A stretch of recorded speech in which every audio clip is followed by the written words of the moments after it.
Martin Ingram and his colleagues were working on a picking belt.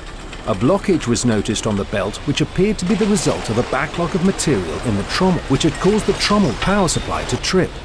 Martin and his colleagues stopped the picking belt to clear it and isolated the trommel so that they could remove the debris from around the main drive shaft. Martin was leaning on the chain with his left hand to support it so he could use his right hand to clear the debris. Assuming that the task had been completed, his colleagues gave the all-clear signal to restart the trommel.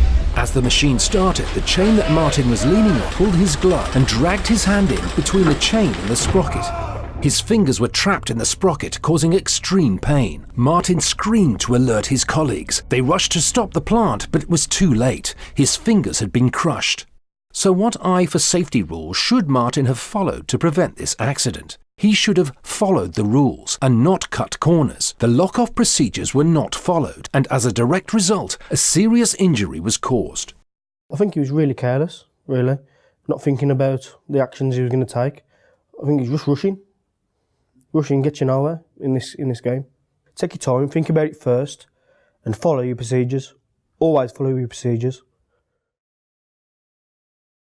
George arrived for work at 6:40 a.m. and had a busy day ahead. The crew's first collection was classified as a single-side collection only. George mounted the bin on the middle loader in the normal manner, but noticed a black sack was overhanging the lip of the bin. He decided to reach over and try and push the sack back inside the container. As he did so, the lifter clamp came down and trapped his hand. The lifting equipment had been set to automatic and started to rise, taking his hand with it. George pulled backwards as hard as he could and managed to painfully free his trapped hand. When George's glove was removed, it was discovered that the end of his third finger had been cut off. So what eye for safety rules should George have followed to prevent this accident? Quite simply, George did not follow his training. He made a bad call that went against everything he had been taught, and unfortunately, it cost him. The worry is that because they do this job every day, I think they forget just how dangerous it is. If it had trapped his hand and pulled him up and put him into the back of the vehicle, he could have been crashed and died. Some accidents can easily be prevented, and if the crew spots something that is a hazard, it's essential that they speak up. This short video clip shows why. Our work involves us collecting a variety of household items as part of our bulky special items collections. We take these items to third-party disposal sites where we have to follow their rules. The disposal site asked Terry to sort out the items on the back of the caged vehicle. Whilst Terry was sorting out items to put in the tipping bay, a bed wobbled and started to slide towards him. The bed hit Terry, striking him on the leg, causing him to fall off the tail lift. He fell backwards several feet, landing hard on the concrete. Terry had severely broken his heel and would require an operation to fix it.